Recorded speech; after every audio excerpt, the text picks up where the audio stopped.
In this video, we will discuss about introduction to thorax, important bony landmarks in the thorax, boundaries of thoracic cavity, and shape of thorax.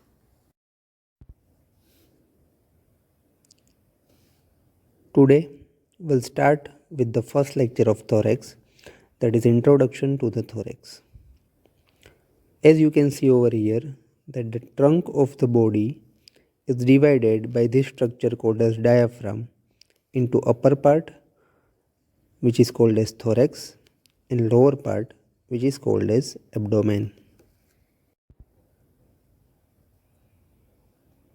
The skeletal framework of the thorax is called as thoracic cage.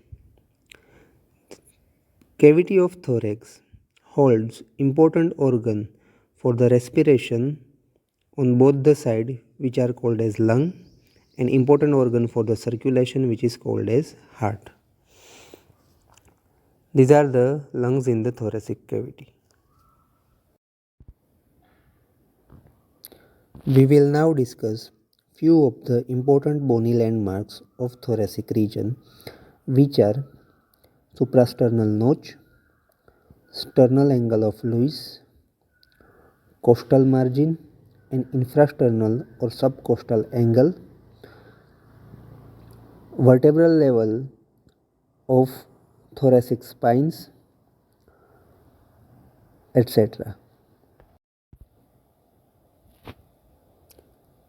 Suprasternal notch is felt just above the superior border of manubrium sterni. Its vertebral level corresponds with the lower border of second thoracic vertebra, and trachea can be palpated in this suprasternal notch. Sternal angle of Lewis is felt as a transverse ridge about 5 cm below the suprasternal notch. Anteriorly, it corresponds with the attachment of second costal cartilage, and posteriorly, the level of the sternal angle corresponds with the intervertebral disc between T4 and T5. Sternal angle is very important landmark in the thorax, as there are so many changes or so many events that takes place at the level of sternal angle. So we will see all these events one by one. Firstly, we can count the ribs from this level downwards, because second costal cartilage and its rib attaches at this level. So by going downwards and laterally from here, we can count the following ribs, third, fourth, fifth, etc., and their corresponding intercostal spaces, like second one below the second ribs and costal cartilage, then third one, fourth one, and so on. Secondly, this sternal angle of the Lewis marks the junction between this superior mediastinum and inferior mediastinum. Arterial events are ascending aorta will end at the level of sternal angle, arch of aorta will begin at the same level and it will end at the same level of the sternal angle, and descending aorta will begin at the level of sternal angle. The pulmonary trunk will bifurcate into two pulmonary arteries at the level of sternal angle. Important venous events are two. One is the superior vena cava will pierce the fibrous pericardium at the level of sternal angle, and azygous vein will end into the superior vena cava by arching over the root of the lung at the level of sternal angle. Two important events related to the nerves at the level of sternal angle is, the first one is cardiac plexus of nerves is situated at this level, and second one, It marks the site of the junction of two discontinuous dermatomes, that is C4 and T2. The event related to the lymphatic duct or lymphatic structure is the largest lymphatic duct known as thoracic duct crosses from right to left side at the level of sternal angle. There are two important events related to the viscera. One is the base of the heart lies at the level of sternal angle.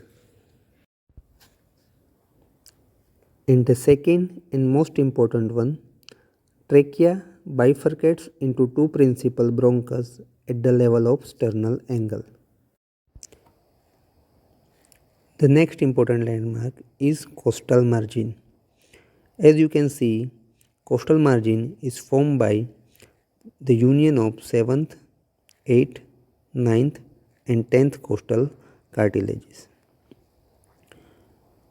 On the both the side of costal, between the both the side of costal margin, there lies a infrasternal or subcostal angle. The depression in the angle is known as epigastric fossa.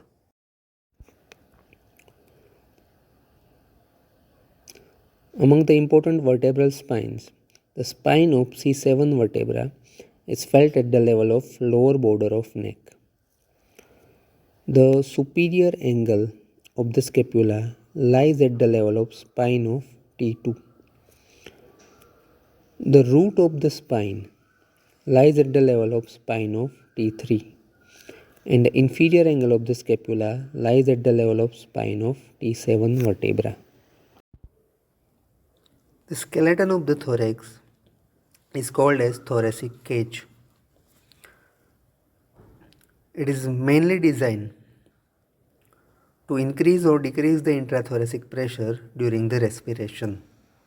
As you can see, anteriorly it is bounded by the sternum. On both the sides there are 12 ribs and posteriorly there are 12 thoracic vertebrae with their intervening vertebral discs.